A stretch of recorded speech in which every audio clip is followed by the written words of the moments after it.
ciel était gris de nuages. Il y passait des oies sauvages qui criaient la mort au passage, au-dessus des maisons, des quais. Leur chant triste entrait dans mon être et je croyais y reconnaître du Rainer Maria Rilke.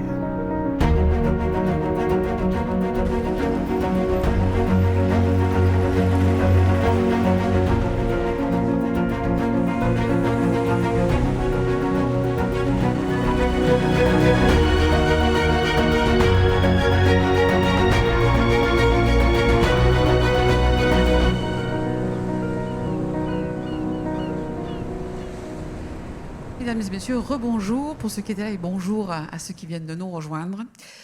Je vais vous faire une confidence. Je suis sûre que bon nombre d'entre vous comprendront ce que je veux dire. Quand j'entre dans une librairie, je suis prise d'un sentiment d'euphorie, d'excitation, de frénésie devant tous les livres qui s'offrent à moi.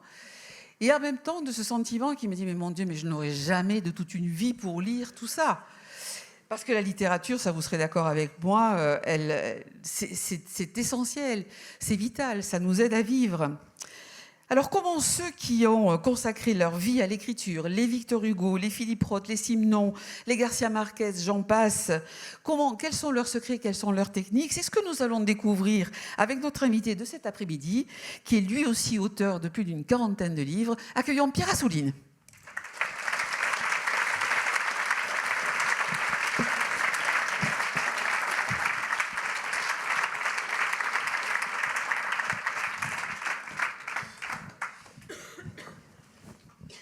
Bonjour Pierre Assouline. Bonjour. Et pardon à ceux à qui je tourne le dos. Hein. Je suis confus, mais je ne savais pas que ce serait comme ça. Nous sommes cernés. Nous sommes cernés, oui. Alors Pierre Assouline, qu'est-ce donc que ce livre? Est-ce que c'est la somme de vos 25 ans d'enseignement à Sciences Po? Comment écrire? Tous les conseils techniques et secrets des meilleurs écrivains français et étrangers. Alors j'en ai cité quelques-uns, mais on peut citer les Roland Barthes, les Proust, les Kipling, etc. Quel casting! Ah oui, c'est un casting de rêve qu'on ne peut faire que quand on est écrivain et qu'on fait ce qu'on veut et que personne ne peut rien vous dire. Oui, c'est ça, ils ne peuvent plus rien vous dire. Oui. Ou très peu. J'ai choisi des écrivains remarquables pour la plupart, beaucoup d'étrangers et des Français aussi. Mais il y a plus d'étrangers. Pourquoi? D'abord parce que le monde est plus vaste que la France. Bon, déjà, ça paraît logique. Mais aussi parce que c'est beaucoup à base d'interviews qui ont été réalisées dans la presse. Et aussi des livres dans lesquels les écrivains se racontent. Je les collectionne depuis très longtemps. Notamment à destination des étudiants. Parce que, effectivement, j'enseigne l'écriture.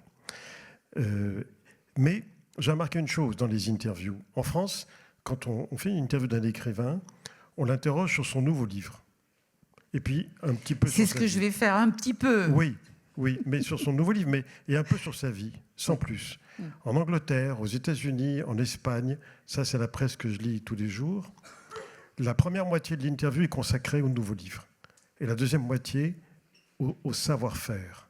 Comment vous faites? Comment ça marche? Quelles sont vos techniques? Pas les recettes, parce qu'il n'y a pas de recettes, mais comment vous faites pour écrire ce livre précisément. Et donc, c'est la raison pour laquelle les John Irving, les Umberto Eco, les Philip Roth sont plus nombreux que d'autres. Et alors, comment vous est venue cette idée? Vous aviez besoin de transmission un peu? C'est la transmission, si vous voulez, quand on est prof, c'est pas mon métier, mais enfin, j'ai toujours enseigné. Et bien que ce soit pas mon métier, que je ne sois pas formé pour ça, je suis journaliste. La base du métier de prof, c'est la transmission. Or, quand on publie un livre, on transmet à davantage que 20 étudiants. Moi, j'en ai 40 par an, parce que j'ai deux cours. Il y en a 40. Et au fil des ans, ça fait beaucoup plus. Mais quand on publie un livre, c'est innombrable. Et donc, la transmission en est décuplée. Et comme j'ai le goût de la transmission, je n'ai pas envie de garder pour moi tout ce que j'ai accumulé. Alors évidemment, il y a 80%, c'est leur méthode, mais il y a aussi la mienne. Je parle un petit peu de ma façon de faire, dans des biographies, beaucoup, parce que j'en ai écrit 10, et dans des romans, bien sûr. Alors, est-ce que ça s'enseigne? Est-ce qu'on apprend à être écrivain? Ou est-ce qu'on part quand même de prédisposition et Non, que la technique vient... ça s'enseigne. Alors, en France, depuis pas très longtemps, je crois qu'on a été les premiers à Sciences Po à le faire, il y a 25 ans. Depuis, il y a un certain nombre d'universités, mais aussi hors université, ce qu'on appelle les ateliers d'écriture. Il y en a un peu partout. En fait, c'est un atelier d'écriture. Oui, oui, très illustré. Remarquablement illustré. Oui, avec une mise en page particulière. Ouais. Oui, ça s'enseigne, mais il faut avoir des dispositions.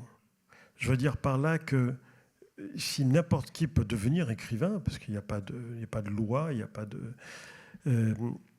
il faut être poussé par une nécessité intérieure. Je ne parle pas de livres de commande ou de ce que j'appelle des livres que ce n'est pas la peine. Vous m'excuserez, mais comme je suis à l'Académie Goncourt, oui, ça se sent. J'en reçois beaucoup. À partir du mois de juin, des livres que ce n'est pas la peine, enfin même toute l'année d'ailleurs. Et ça, on les voit tout de suite. C'est-à-dire des livres que j'appelle inutiles parce qu'ils passeront comme ça, ils laisseront pas de traces même dans les mois et pour des raisons qui se voient tout de suite. Moi, mon premier cours, chaque année, je commence à dire aux étudiants, et je le dis aussi aux lecteurs, d'abord lisez beaucoup. Un écrivain, c'est d'abord un lecteur, et un grand lecteur. Sauf parfois quand il écrit, pour ne pas être parasité, il choisit de ne pas lire. Mais avant tout, c'est un grand lecteur. Et je leur dis, lisez un texte qui s'intitule « Lettre à un jeune poète », que peut-être certains d'entre vous connaissent déjà, de Rilke, tout à fait. Qui est un échange de lettres entre le grand poète de langue allemande, au début du siècle, et un étudiant de 20 ans qui lui écrit en disant « Maître, je suis actuellement élève officier dans une académie militaire où vous-même vous étiez il n'y a pas si longtemps. Et je n'ai pas du tout envie d'être militaire, je veux être poète. C'est mes parents qui veulent faire de moi un militaire. Et donc, je veux être poète, comment est-ce que je dois faire ?» Alors, Rilke lui répond, il y a tout un échange. Ce qui est intéressant dans ce qu'il dit, il dit beaucoup de choses, mais notamment ceci. Si vous écrivez, cela doit obéir à une nécessité impérieuse. Il dit même qu'il faut que ce soit une question de vie ou de mort. Il exagère un petit peu, mais on n'est pas loin de la vérité. Il faut que ça soit quelque chose qu'on ne peut pas réprimer en soi. Et que si on ne le fait pas, eh bien on sera très très mal. Dans sa peau, mais dans sa vie quotidienne. Sinon, évitez. Vous rappelez la citation les propos de Georges Simenon qui disait « Si je ne l'avais pas écrit, j'aurais tué quelqu'un ». Ah oui, ça c'est Simenon. Oui, si je n'avais pas écrit les enquêtes du commissaire Maigret, j'aurais tué quelqu'un. Parce que l'écrivain, le romancier, parce que Simenon, je suis un peu obsédé par Simenon. Tout à fait. Comme vous avez remarqué. Est très présent. Oui, j'ai sa biographie, tout ça. Mais c'est formidable. Il disait, je ne suis pas écrivain, je suis romancier. Quelle distinction? Il y a une grande différence. Le romancier n'a qu'un rival. Vous savez lequel? Lui-même. Non. Le héros de son roman. Dieu. Ah. Le romancier. La barre est haute. C'est pas mal comme. C'est placer la barre assez haut, même très très haut.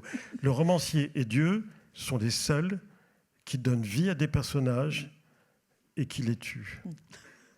Le cas échéant. Pouvoir. Le cas échéant. C'est-à-dire qu'ils ont un pouvoir exceptionnel. Simenon disait ça pourquoi? À propos des enquêtes du commissaire Maigret. Parce que dans Maigret, on meurt. Hein. Enfin, il y a quand même des enquêtes. Et il avait en lui une violence, comme beaucoup de gens, et une pulsion de mort accrochée à cette violence, et qui fait qu'il a réussi à l'évacuer par procuration à travers, non pas le commissaire Maigret, mais les autres personnages autour desquels Maigret enquête. Et ça, c'était pas juste une boutade, c'est très vrai. Parce que la mort est omniprésente chez Simenon, mais elle est transcendée par beaucoup de choses. Pierre Assouline, vous dites qu'il n'y a pas de sujet.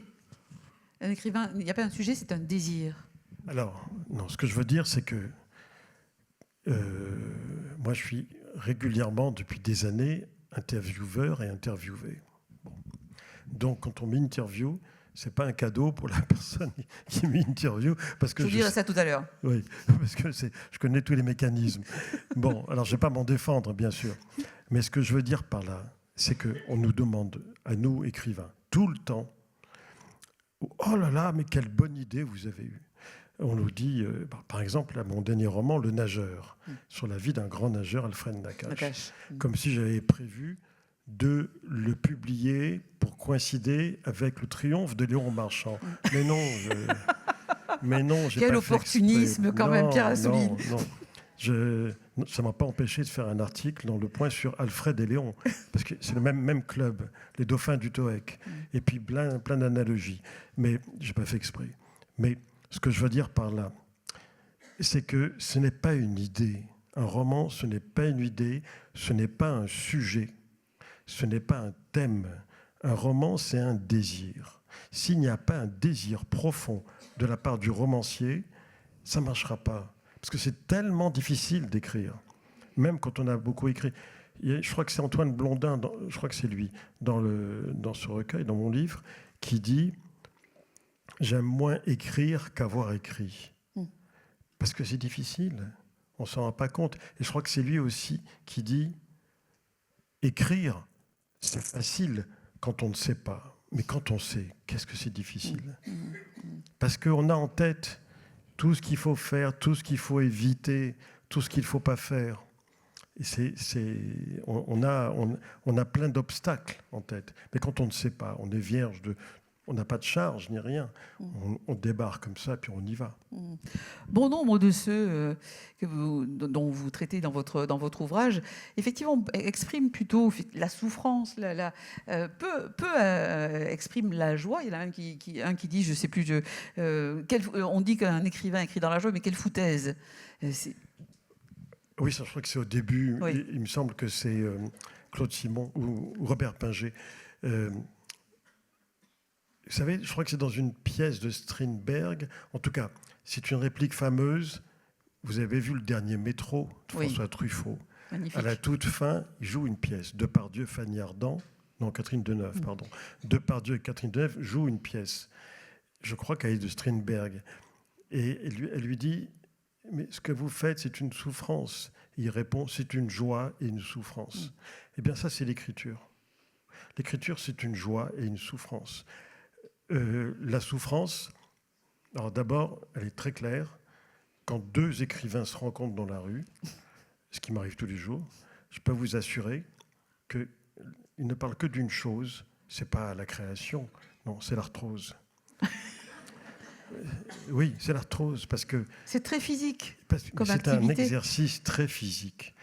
Et quand un écrivain est à sa table, parce que la plupart, pas tous, Proust écrivait au lit, je ne sais pas comment il faisait d'ailleurs, mais bon, quand il est à sa table, il est assis. Et comme il est emporté par quelque chose, parce que l'état d'écriture, c'est quand même... il se tient mal. J'ai souvent observé des écrivains à leur table de travail, ils sont très mal assis. Ils s'assoient très mal, ils se tordent. Bref. Emportés par l'élan. Et donc, les écrivains ont des problèmes de lordose, de scoliose, d'arthrose, et ils parlent que de ça, en fait. Quand ils sont entre eux. Après seulement, ils parlent. Pas de leur lit. Oui, après, c'est ça. Si, ça vient toujours en second. Donc, c'est un exercice physique épuisant. Simenon disait je m'arrêterai quand ça ne viendra plus.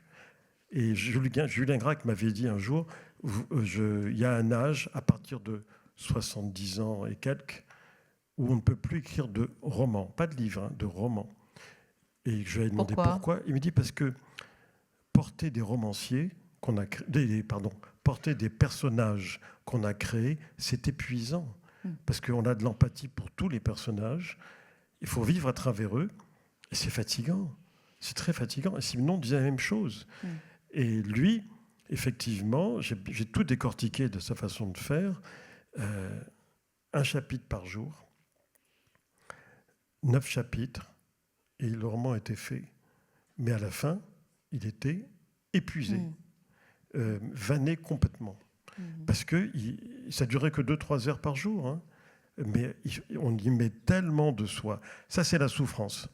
La joie, alors la joie, c'est quand il y a des moments de grâce, on a l'impression d'avoir écrit une page, une phrase, un mot sublime. Ça n'arrive pas tout le temps. Mais quand ça arrive, parce que parfois, ce qui arrive, c'est que c'est laborieux. On sent que c'est laborieux. Et quand on lit certains livres, on se dit, tiens, ce jour-là, il n'avait pas pris un bon petit déjeuner. Hein. Il était mal parti pour la journée. Comme disait Jacques Perret, boire un mauvais verre de vin blanc le matin, enfin moi ça ne m'arrive jamais, hein, mais bon, boire un mauvais verre de vin blanc le matin, c'est l'assurance d'avoir un faux pli dans l'esprit ou dans l'âme toute la journée. Un faux pli. Bon, mais bref, ce que je veux dire, c'est que je ne sais plus ce que je veux dire. Moi non plus, j'étais déjà parti sur ma prochaine question. J'étais parti de quoi déjà ? La joie et la souffrance. Ah oui, la joie, c'est voilà, la joie, c'est la définition de la poésie par Jean Tardieu. Il disait, j'adore cette définition. Vous parliez de Julien Gracq aussi, voilà, c'est ça. Oui, Julien Gracq, il dit, c'est trop fatigant. Oui. Et Jean Tardieu, ce que j'aimais beaucoup, il disait, la poésie, c'est quand un mot en rencontre un autre pour la première fois. Je trouve ça magnifique. Eh bien, sans qu'il y ait de la poésie, mais juste de la littérature, quand on écrit un roman, les phrases viennent, on les corrige dans la tête, et puis de temps en temps, on a l'impression qu'on a écrit une phrase ou un mot a rencontré un autre pour la première fois. Alors là, alléluia. Vous dites, vous avez des mots sur parce qu'on est tous les écrivains, je suppose, et les lecteurs que nous sommes. Il y a l'inspiration, l'influence, l'imprégnation. Je ne crois pas du tout à l'inspiration. Voilà, c'est ça. L'inspiration, pour moi, on la ressort tout le temps. Ouais. C'est un lieu commun de la création littéraire et tout. L'inspiration, c'est un vieux mythe romantique. C'est dans le Lagard des Michards, le tableau de Balzac avec une chandelle sur la table. Oui. Mal éclairé, en guenille, écrivant, inspiré par la nécessité d'affronter les créanciers le lendemain, en fait, surtout. C'est ce qui arrive déjà à beaucoup d'écrivains, à mon avis. Mais l'inspiration, voilà, ça vient, non, j'y crois pas. D'ailleurs, je vais vous dire une chose, ça me vient à l'esprit. Quand on publie un livre, quel qu'il soit, enfin, surtout un livre d'enquête et tout ça, une fois qu'il paraît, il y a des lecteurs qui vous écrivent et puis qui vous disent, tiens, vous auriez pu parler de ça ou de ça ou de ça. Et là, ça m'arrive pour ce livre-là. Et alors, on m'a livré un truc formidable, une interview que j'ai sur l'INA, enfin YouTube, lina.fr, de Marcel Aimé, hein, qui parle de Marcel Aimé encore aujourd'hui. Ça, vraiment... Ici, il y a de la résonance quand je dis Marcel Aimé. Mais dès que je serai sorti, on va me dire c'est qui celui-là. Bon, alors j'en profite. Et alors, je suis allé écouter cette interview. Vous savez, Marcel Aimé, c'est un taiseux. Il avait la clope à la bouche, comme Jacques Prévert, tout le temps, même, à mon avis, pour dormir aussi. Et il avait une grosse voix, puis il avait un physique, quand même, un visage un peu sinistre, mais il était d'un humour, d'une drôlerie. Puis le fantastique de Marcel Aimé, enfin, Uranus, tout ça. Bon, bref. Et c'était à la RTF, donc c'est très ancien comme interview. Et l'intervieweuse devait lui faire parler de sa façon d'écrire. Et il répondait, fidèle à sa réputation, par oui ou par non. C'est un cauchemar. C'est facile, ça, pour les intervieweurs. C'est un cauchemar de journaliste. Et cette dame qui était là, alors elle faisait des phrases plus longues, des questions plus longues pour meubler, et lui répondait oui, non. Je me disais, c'est pas possible, ça va pas tenir. Et au bout de 20 minutes, il bougeait pas. Et là, à un moment, elle lui dit, bon, mais comment vous faites quand vous allez écrire un nouveau livre ? Et à ce moment-là, il dit, je m'assois au bureau. Bon, alors, ah bon. Et puis, alors elle dit, d'accord, mais une fois que vous êtes assis au bureau, qu'est-ce que vous faites ? Elle commence un peu à s'énerver. Et alors là, il a cette phrase sublime, J'attends que ça vienne. Ah ouais. Ah, j'aurais voulu le mettre dans mon livre. Il faut faire un D'ailleurs, deuxième alors, tome. Voilà, s'il y a une réédition, je le mets dans le livre parce que je trouve ça... Mais c'est tellement vrai. Oui, c'est ça. C'est tellement vrai. Le seul écrivain, mais qui n'est pas tout à fait un écrivain, c'est un artiste immense, qui était un ami très très proche, Jean-Jacques Sampé, dessinateur, génial. On se voyait tout le temps et j'allais le chercher chez lui, tout ça. Donc je le voyais faire. Et un jour, je rentre dans son atelier studio et puis il me dit, tu restes une petite heure à lire dans le coin, j'ai quelque chose à faire. Et à ce moment-là, sur sa table de dessin, il se prend la tête entre les mains comme ça. Je dis, mais qu'est-ce que tu fais? Il me dit, je cherche une idée. Je dis, mais une idée, mais pourquoi tu fais ça? Il me dit, parce que je dois envoyer mon dessin à Paris Match cet après-midi et j'ai pas d'idée. Je dis, mais ça marche pas comme ça. Il me dit, moi, ça marche comme ça. Je peux rester 24 heures à chercher une idée, alors que je peux vous assurer que pour un écrivain ou pour un journaliste, pour faire un article, s'il se met à chercher l'idée, il ne trouvera jamais. Il trouvera jamais. C'est en ne cherchant pas que ça vient. Donc, l'inspiration, je n'y crois pas. En revanche, ce qui est très vrai, c'est l'imprégnation. L'imprégnation, c'est-à-dire, on vit, on vit dans le monde, dans la société, etc. On lit, on écoute les gens, et puis on laisse décanter. Et un jour, pour Simenon, c'était 3 ans après. Il ne sait pas pourquoi, mais c'était 3 ans après. Ça ressort sous la plume en écrivant.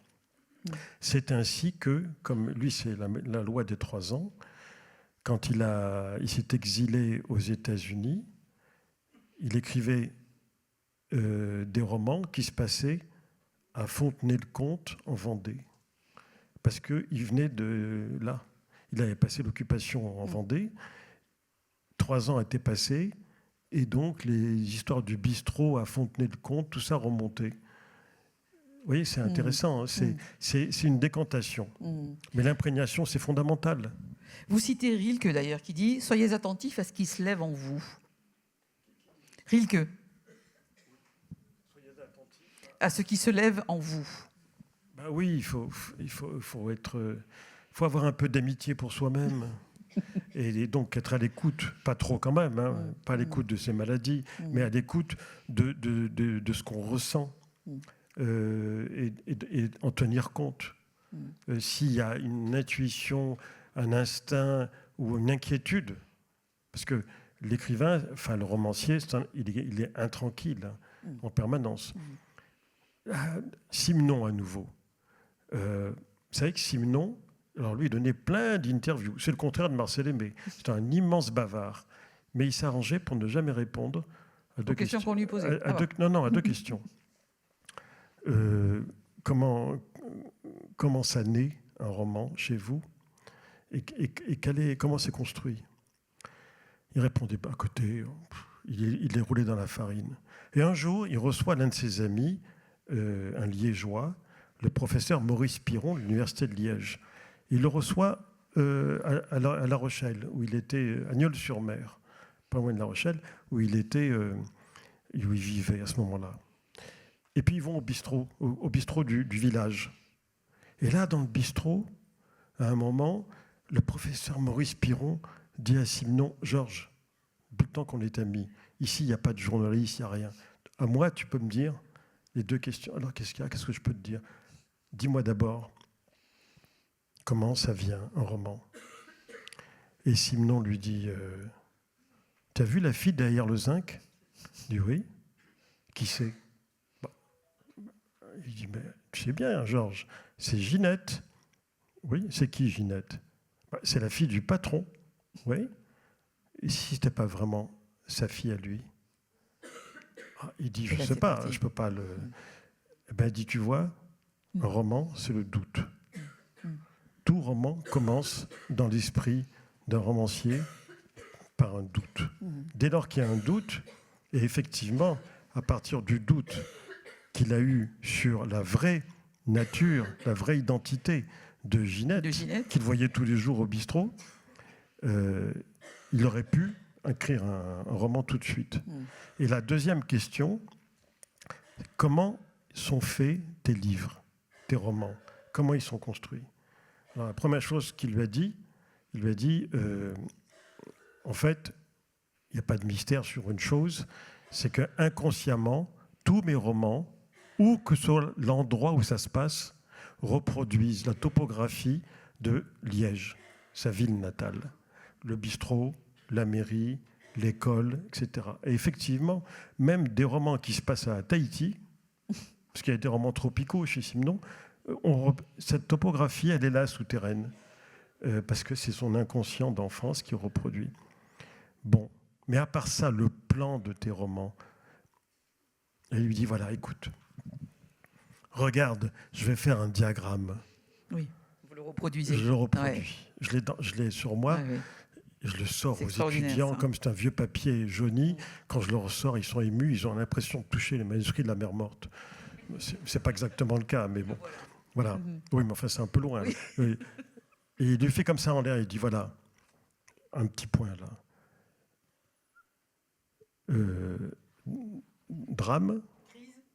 Crise, passé, drame, dénouement. Voilà. Crise, passé, drame, dénouement. Et effectivement, à partir de ce diagramme, je me suis aperçu, parce que j'ai lu les 200 romans de Simenon pour faire sa biographie, oui. Je les ai lus 2 fois. Une fois comme ça, sans crayon, et une fois avec un crayon. Eh ben, je me suis aperçu que ce schéma est pratiquement partout. Et son ami Maurice Piron lui dit, mais Georges, c'est super ce que tu as inventé, c'est formidable. Et Simenon, qui n'était pas du tout un intellectuel, lui dit, mais j'ai rien inventé. Ce plan, c'est le plan de toute tragédie grecque, c'est ça. De Sophocle, d'Euripide, de tous les autres. Ça vient de là. J'ai rien inventé. Effectivement, quand c'est appliqué par lui, c'est exceptionnel. Et je peux vous assurer que j'ai vu ça avec plein d'étudiants, quand ils n'arrivent pas à organiser le roman ou la nouvelle qu'ils doivent écrire, je leur donne ce plan, ça part tout de suite. Je vous dis ça à vous, si jamais vous avez du mal. Voilà, c'est page 150, 159. Et comment ça vient, le désir chez Pierre Assouline? J'attends que ça vienne. Marcel Aimé sort de ce corps. Non, mais c'est simple. J'ai tout le temps, alors je touche du bois, hein, un jour ça s'arrêtera, mais j'ai tout le temps des envies de livres, des désirs de livres. Non pas, comme disent certains, des livres que j'aimerais lire. Le moteur, c'est la curiosité. C'est le même moteur que pour le journalisme. Et là-dessus, Bernard Pivot, je le cite parce qu'on en a beaucoup parlé, et moi, on était entièrement d'accord. Un apprenti journaliste qui n'est pas obsédé par sa curiosité, il est fichu. C'est la base du métier. Eh bien, pour ce qui est des livres, c'est aussi mon cas. Alors, pour les biographies, c'est évident, hein. C'est parti de là. Pour les romans, c'est aussi le cas parce que j'explore généralement des situations historiques. Sigmaringen, ou alors Lutetia. Vous voyez, des choses comme ça. Bon, c'est assez. Ou alors Tu seras un homme, mon fils. Oui. Bon, Tu seras un homme, mon fils. Voilà, Kipling m'intéresse depuis longtemps. Le bonhomme n'est pas formidable. Hein. Le poète est génial, l'écrivain, tout ça, mais il était détesté pour plein de raisons. Mais j'ai choisi, dans Tu seras un homme, mon fils, de m'intéresser à lui uniquement à travers un prisme, sa relation avec ses enfants. Les relations père-fils, père-fille. Parce que là, on arrive à révéler l'essentiel de tout l'homme Kipling, mais aussi le poète, l'écrivain et tout ça. Et tout ça se retrouve dans un poème, Tu seras un homme, mon fils. Si vous insistez, mais avec beaucoup d'insistance, je vous le dirai. Je pense qu'on va insister. Ah non, vous n'êtes pas forcé. Hein. Non. Il faut voter. Mais... Non, il faut voter. Oh ben alors, je pense que c'est à l'unanimité. Non, mais tout à l'heure. Là. Enfin, non, parce que je l'ai dans ma poche. Parce que pour ce livre, le personnage qui dit « je », le narrateur, c'est moi évidemment, est un professeur de lycée qui admire Kipling et qui décide d'aller à sa rencontre, donc dans les années 20, pour lui dire, écoutez, je vous admire, tout ça. Mais ce poème, Tu seras un homme, mon fils, a été traduit en français par André Mauroy. C'est un contresens absolu. Il en a fait un poème de guerre, de domination, alors que vous, c'est pas du tout ça que vous avez voulu dire. Et en plus, dit-il, vous n'avez pas vu la traduction française, vous lui avez fait confiance. Mais en plus de ça, il y a des contresens sur le plan traducteur, mais il y a même un quatrain qui n'est pas de vous, qui est de lui. Ça fait beaucoup quand même. Bon, cette traduction, c'est celle que les Français lisent depuis presque un siècle. Il n'y en a pas d'autre. Et en fait, donc, moi, je ne suis pas traducteur. Je connais très bien les traducteurs, j'en suis pas, mais je voulais que mon personnage propose à la fin une nouvelle traduction. Une autre traduction. Et donc, j'ai mis 3 ans à faire une nouvelle traduction de ce petit poème. Parce que je voulais faire... Je ne suis pas anglicisme, enfin, je parle anglais. Parce que vous vouliez vous rapprocher le plus possible, évidemment, de l'essence de... Mais parce que c'est pas vrai, quoi. C'est pas ça le poème de Kipling. C'est pas ça. Pierre Assouline, vous avez commencé l'écriture par les biographies, une dizaine à votre actif, Dassault, Simenon, vous l'avez dit, entre autres.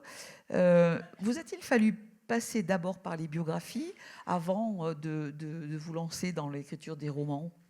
Oui, parce que je ne m'autorisais pas. Pourquoi? Parce que je suis complexé. Non, si, quand même. Non, c'est pas ça. C'est que moi, je suis venu à l'écriture par le journalisme. Et donc, j'ai commencé à publier très jeune des livres d'enquête. Et puis, pour 3 raisons toutes simples. Quand j'ai commencé, donc à 40 ans, dans la presse quotidienne, qui était l'héritière de la grande presse quotidienne du début du siècle, à l'époque. C'était avant les ordinateurs, tout ça. Quand j'ai commencé, déjà, la presse, la grande presse, ne pouvait pas m'offrir ce que je souhaitais pour écrire des enquêtes ou des reportages, à savoir le temps. Parce que quand on m'envoyait un reportage, il fallait que l'article arrive tout de suite. Bon, c'était pas possible. Donc le temps. Là, j'avais 6 mois, 1 an, de l'argent, les moyens de faire des enquêtes véritables. La presse n'en avait plus déjà. Et en fait, l'espace. Parce qu'on vous demande d'écrire 80 lignes et pas 81. Bon, quand on écrit un livre, on écrit... Quand on ne vous demande pas le nombre de signes plutôt que des lignes, même encore. Ça m'arrive encore aujourd'hui, puisque je suis encore journaliste. Mais quand on est dans un livre... Bon. Et donc, j'ai commencé par des livres d'enquête pour cette raison. Donc, j'ai appris à écrire dans des grands journaux. Et ensuite, je suis passé à la biographie. Mais la biographie, pour moi, c'était un exercice qui relevait plus du travail d'historien, même si je faisais de la mise en scène. Et je me rappelle que mon éditeur, André Balland, me disait « Bon, je marque une petite biographie de vous à la 4e de couverture. Je mets journaliste d'abord ou écrivain d'abord ?» Je dis « Écoutez, vous ne mettez pas écrivain. » Mais pourquoi? Je dis « Mais parce qu'un écrivain, c'est quelqu'un qui fait de la fiction, qui est pour moi un romancier, qui est dans la littérature. Je ne suis pas dans la littérature. J'aime trop la littérature pour me croire dans un truc. Quand j'aurais écrit un roman, oui. Et ce qui m'a fait passer le cap, au bout de 10 biographies, c'est justement en écrivant la biographie très difficile, fatigante, de Simenon, parce que je l'ai suivi dans le monde entier, j'ai tout lu, relu. C'est un homme fatigant, parce qu'il était dans l'excès. Et donc, mon enquête, elle a été dans l'excès aussi. Et à la fin de mon enquête, j'ai buté sur quelque chose. Je ne pouvais pas aller au-delà par rapport à ses rapports avec sa fille qui s'est suicidée. Je touchais du doigt la vérité de leur relation, qui était extrêmement affectueuse et même amoureuse, presque sans inceste, bien sûr. Mais je ne pouvais pas l'écrire parce qu'un biographe, comme un historien, a besoin des sources. Il faut citer des sources. Or, la source que j'avais, C'était le directeur de l'hôpital de Prangin, en Suisse, où elle avait été internée à la fin de sa vie, avant de se suicider, qui m'a dit « Mais je suis lié par le secret professionnel. Mais j'ai lu vos livres, déjeunons ensemble. » Alors on a déjeuné, puis à un moment je dis « Écoutez, c'est frustrant. Vous l'avez soigné. Vous... » Il me dit « Écoutez, dites-moi ce que vous savez, et puis je ferai... » Ou alors, comme ça je ne parle pas, hein. Je dis « Ben voilà. » Et ça s'est passé comme ça. Mais je n'avais pas le droit de le citer. Et là, je me suis dit, il va falloir que je passe le cap, le Rubicon. Et j'ai écrit un premier roman qui s'appelle La cliente, à partir d'une histoire vraie, qui est dans l'écriture, c'est totalement sous l'influence de Simenon. Après, je m'en suis dégagé. Mais là, c'était vraiment influencé par lui. Vous écrivez également dans ce livre un premier texte, un premier roman, c'est souvent un cri du cœur. C'est un cri du cœur, et alors, il y a un exemple intéressant. Parce que parfois, il y a des cris du cœur tellement spontanés, tellement forts, qu'après, on les regrette. Le premier roman, par définition, on laisse tout sortir. Ça peut être très violent, très radical, parce qu'on est tenu par rien. Le public ne vous connaît pas. Le public, par définition, n'attend rien de vous, puisqu'il ne vous connaît pas. Vous débarquez comme ça, personne ne sait qui vous êtes, donc vous pouvez tout vous permettre. Il y en a un qui a fait ça. C'est Patrick Modiano. Son premier roman, qui s'intitule La place de l'étoile, est à l'origine, si je puis dire, un livre violent, radical. Il a eu un prix, etc. Et il s'est fait connaître par ce livre, qui a été un grand succès. Mais les lecteurs ont trouvé ça tellement violent qu'il s'est cru obligé, à la réédition du livre, juste après, avant même son deuxième roman, d'édulcorer, d'atténuer. C'est le même texte, mais avec des choses en moins, parce que c'était trop violent. Mais il y en a d'autres. Portnoy et son complexe de Philip Roth, il s'est mis à dos énormément de monde. Mais là, il n'a pas touché son livre, lui. Mais ça a été très violent aussi. Après, ça s'est un petit peu calmé. Mais enfin, le coup d'envoi, le premier élan est souvent le plus dur. Il y a quelques minutes, vous venez d'utiliser l'expression de mise en scène. Il y a un peu de ça, notamment quand on réécrit. Moi, c'est ce que j'aime. Non, pas seulement dans la réécriture. Moi, ce que je fais aujourd'hui, c'est de la mise en scène de l'histoire par les moyens de la littérature. Sigmaringen, c'est une pièce de théâtre. C'est un huis clos dans un château pendant 9 mois. Le gouvernement de Vichy, les collaborationnistes, les miliciens, Céline, Rebatté et quelques autres se retrouvent dans ce huis clos en Allemagne. Ils font un conseil des ministres, ils font un gouvernement, ils pensent qu'ils dirigent la France, ils prennent des décisions alors que De Gaulle a déjà pris pouvoir à Paris. C'est quand même, j'aime pas dire surréalisme, enfin là on est dans le surréalisme. Et ça fonctionne, si je puis dire, pendant 9 mois. Et ils se persuadent que ça fonctionne. Mais dans un certain sens, ça fonctionne quand même. Et donc ça, je l'ai pris. Tout ce que je raconte est vrai. Quand Pétain parle, les mots qu'il dit, il les a vraiment dit. Quand un gendarme dit à Laval, vous ne pouvez pas prendre l'ascenseur parce que vous n'avez pas le droit de le prendre quand le maréchal va descendre, parce qu'il ne veut pas être avec vous dans le même ascenseur, ça a été vraiment comme ça. Mais je mets en scène, par les moyens de la littérature, des dialogues, des descriptions, voilà. Comment est-ce que vous avez vous dites, vous avez cette phrase que j'aime beaucoup aussi. D'ailleurs, vous avez évoqué ça au tout début de notre échange.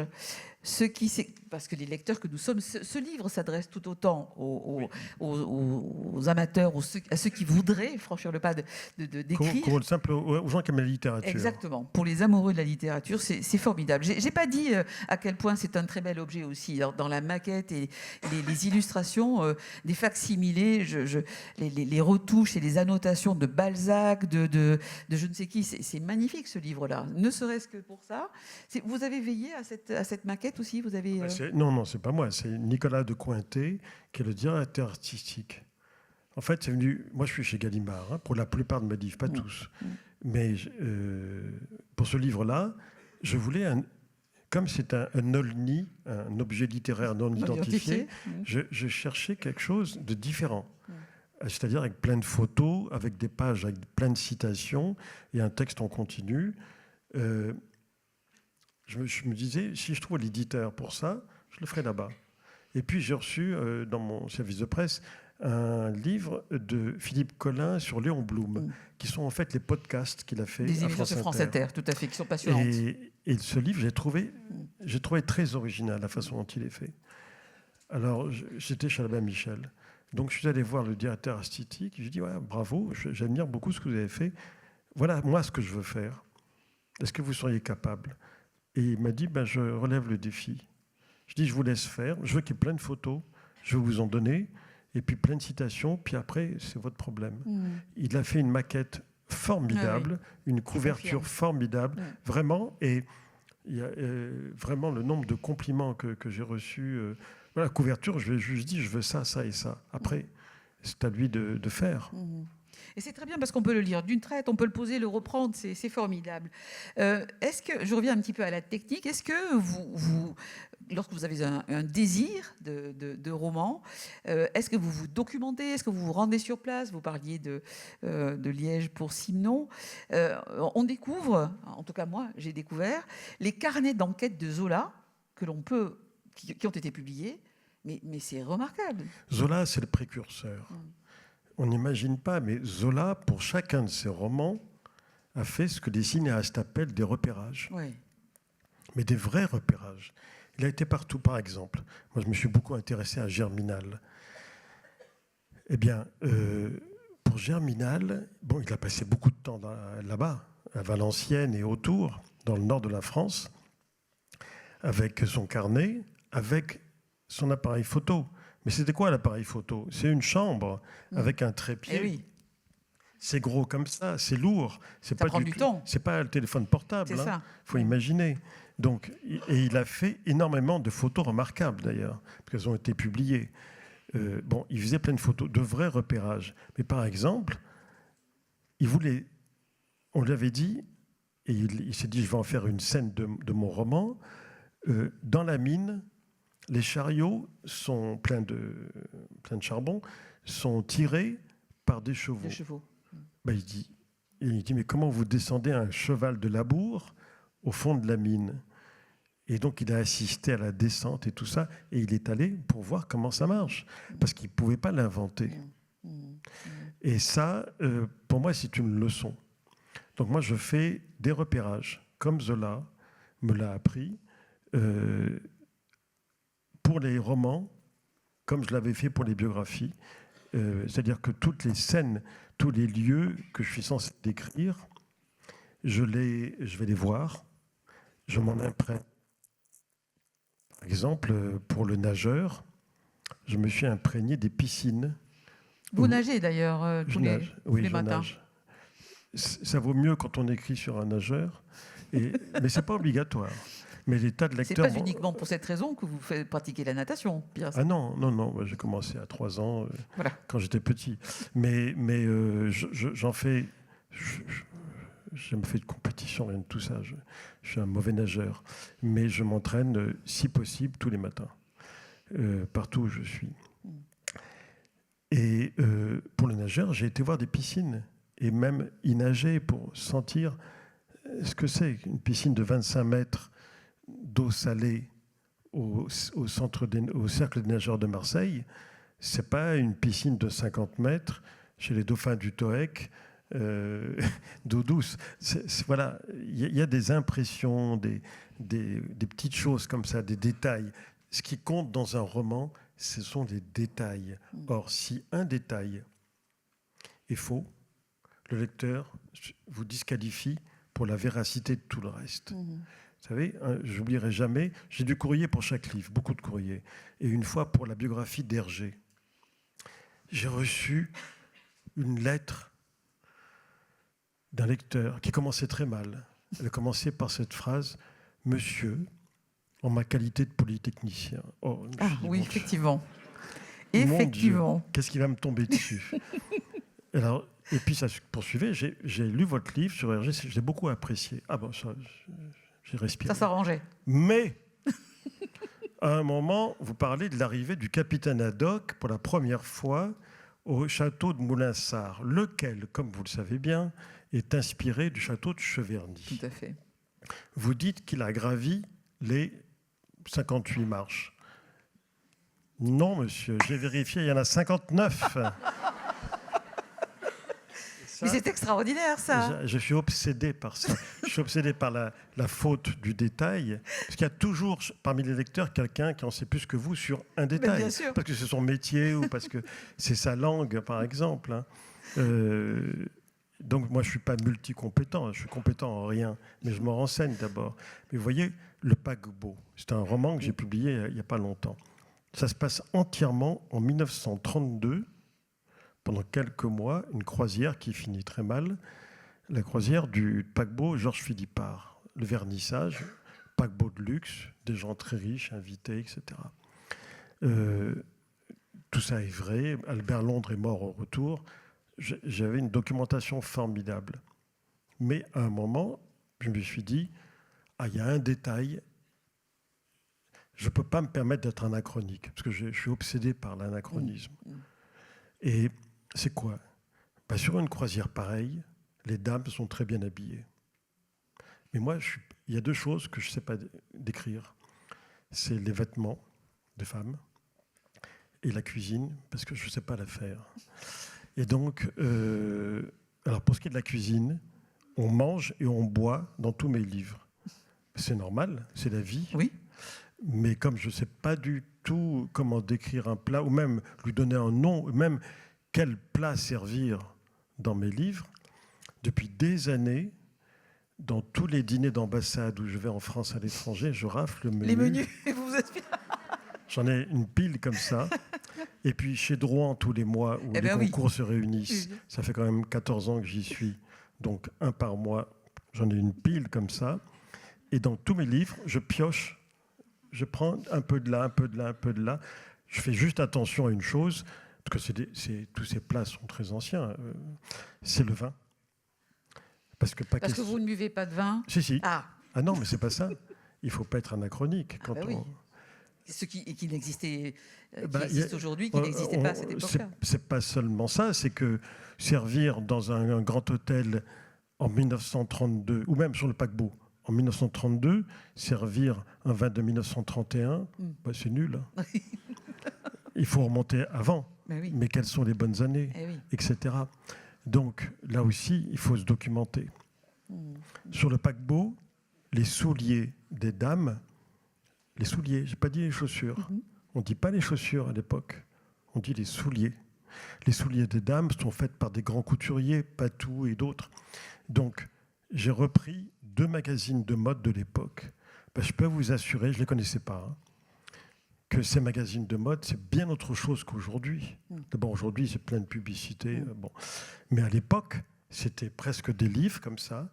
Et vous aviez, pour chaque robe, à gauche, le patron de la robe, et à droite, le dessin terminal. Et même les souliers, tout était décrit, soie, taffetas, etc. Les boutons, il y a même des mots que je suis allé voir dans le dictionnaire. Ouais. Tellement j'étais très loin d'imaginer tout ça. Et donc, personne ne peut me dire que dans le paquebot, cette robe n'existait pas. Personne. Parce que j'ai des preuves.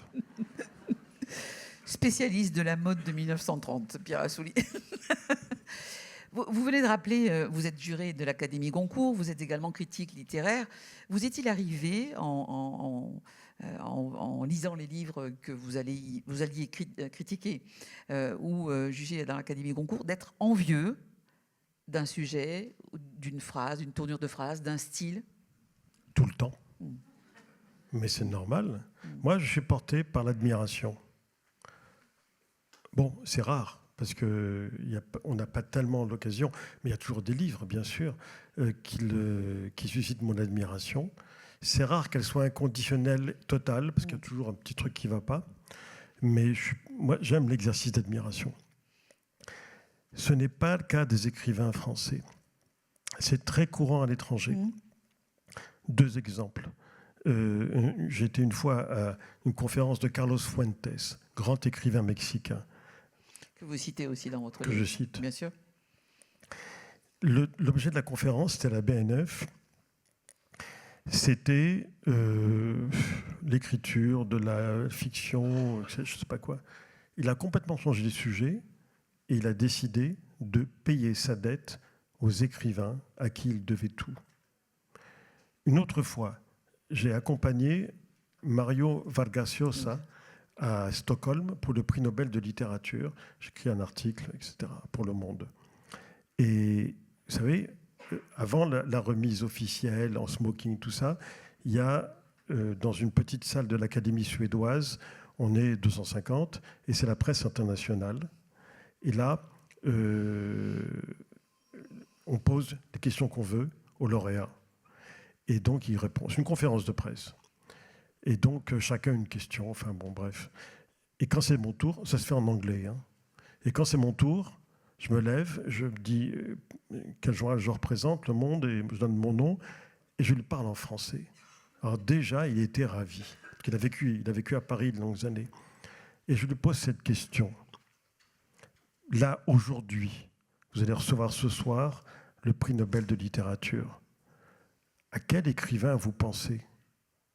Quel écrivain fait que vous êtes là aujourd'hui ? Parce que je sais que vous aussi, vous payez votre dette, comme beaucoup d'écrivains latino-américains et tout. Ah, il était tellement content qu'au lieu de répondre 5 minutes comme avec les autres, il est resté un quart d'heure. Il m'a répondu en français pour rendre hommage à Gustave Flaubert. Et c'était magnifique. L'éloge de Flaubert par Vargas Llosa, pour dire, sans lui, je ne serais pas là. Et les Français ne font pas ça. Les écrivains français, j'ai remarqué, pensent qu'ils vont déchoir s'ils rendent hommage ou ils payent leur dette à quelqu'un à qui ils doivent tout. Alors qu'au contraire, on se grandit par l'hommage, on se tire vers le haut. Sans trahir de secret, comment s'est déroulé le vote en faveur de Kamel Daoud pour le dernier prix Goncourt ? Bien. C'est mon côté Marcel Aimé. Non, ça s'est bien passé. Il a pratiquement eu l'unanimité. J'en profite. Je fais une parenthèse. J'ai décidé de plus intervenir en public sans réclamer la libération de Boualem Sansal. Tout à fait. Voilà.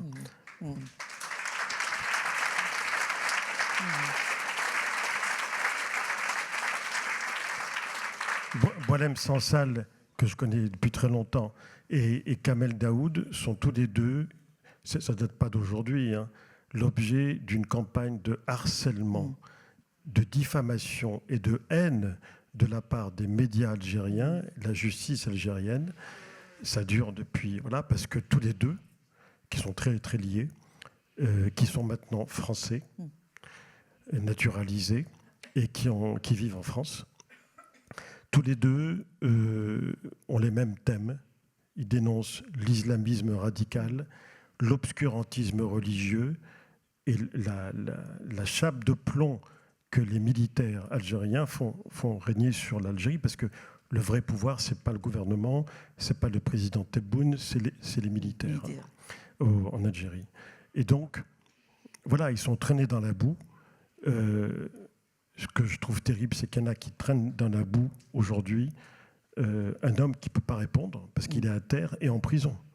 Je rappelle quand même qu'il a 80 ans. Oui, c'est ça. À part ça, hein. Je veux dire quand même que... voilà, on ne sait pas ce qui va se passer, mais je trouve que citer leur nom de temps en temps, à chaque fois qu'on peut, dans des réunions littéraires, hein, bien sûr, c'est le cas ce soir, eh ben, c'est important parce que ça prouve qu'ils ne sont pas seuls. Donc c'est déjà beaucoup. Bien sûr. Pierre Assouline, vous avez choisi de placer le roman que vous êtes en train de terminer, peut-être est-il terminé, en tout cas il sera publié en début d'année prochaine, en Israël. Là aussi, qu'est-ce qui vous a mené à... Est-ce qu'on peut savoir de quoi, quel sera le sujet, le désir, pardon, et pourquoi en Israël? Alors, c'est compliqué parce que c'est la première fois que j'écris véritablement un roman autobiographique. Et donc, c'est quelque chose autour de la mort, du rapport à la mort, chez deux jeunes gens qui font connaissance en 1973. Donc, c'est La guerre du Kippour. La guerre de Kippour, la guerre d'octobre. Et c'est un jeune Français qui rencontre une jeune Israélienne qui est sous les drapeaux au moment où le pays est envahi par les armées syriennes et égyptiennes, où les choses vont très mal. Et elle travaille dans le bureau psychologique de l'armée. Il y en a un dans toutes les armées du monde. Et son travail, c'est d'aller annoncer aux familles concernées la mort de leur fils, de leur père, de leur frère. Et donc, le narrateur, il tombe amoureux, ils ont une liaison, mais surtout, ils font ça ensemble. Lui, il travaille dans une exploitation agricole comme volontaire, puisqu'il est là comme volontaire. Et voilà, il se passe beaucoup de choses. Un demi-siècle après, ils vont se retrouver. Lui, il va là-bas un demi-siècle après pour célébrer pour lui-même, célébrer, commémorer, peu importe, prendre la mesure du chemin parcouru 50 ans après. Et 50 ans après, à quelques heures près, éclate le massacre du 7 octobre et la guerre qui s'ensuit. Et là, ils vont se retrouver. Donc, il y a beaucoup de choses qui se passent dans ce livre. Je peux difficilement en parler parce que c'est la première fois que j'en parle, puisqu'il sortira le 15 février. Et c'est aussi, sauf erreur de ma part, que c'est la première fois qu'un roman prend place dans l'actualité. L'actualité, il y a 50 ans, oui, mais le retour, aussi. C'est ça. Oui, c'est les deux, c'est l'histoire et l'actualité.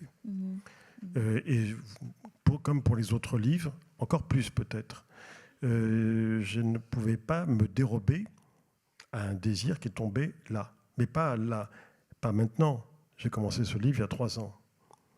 Et il a rencontré l'événement en cours de route, c'est-à-dire le massacre du 7 octobre. Ce qui s'est passé, ce que j'explique aussi en quelques mots, c'est que je crois aux signes. Le matin où j'ai décidé d'écrire cette histoire que j'avais en moi depuis 50 ans, enfin depuis 48 ans ou 47 ans, ma propre fille m'a annoncé une mauvaise nouvelle. Donc ça m'a renvoyé à l'annonce. Et j'étais très imprégné par un livre que j'avais lu à 7, 8 ans ou 10 ans, je ne sais plus, que peut-être certains d'entre vous ont lu, de David Grossman, qui est l'un des grands écrivains israéliens, qui s'intitule « Une femme fuyant l'annonce ».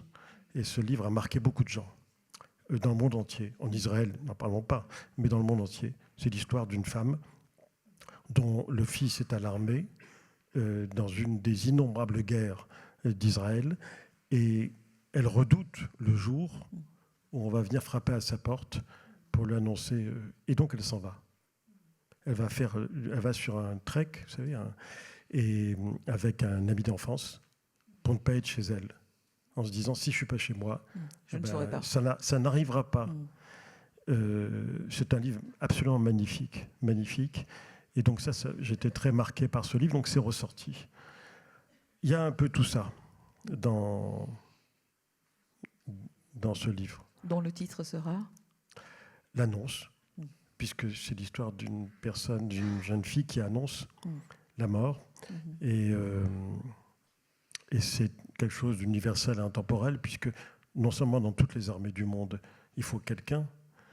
Moi, quand j'ai vu un film que vous avez sûrement vu, « Il faut sauver le soldat Ryan », j'ai retenu beaucoup d'images. Mais il y en a une qui ne m'a jamais quitté. C'est au début, quand on voit une femme dans une sorte de désert, enfin, le désert américain, et elle est à sa cuisine, Le plan est incroyable. On est dans son dos, la caméra est dans son dos. Elle fait sa vaisselle. Mais on voit à travers la fenêtre une voiture de l'armée qui serpente comme ça. Et elle ralentit et elle est intriguée. Mais elle se doute un peu et elle sort. Merci encore infiniment pour ce moment. Merci.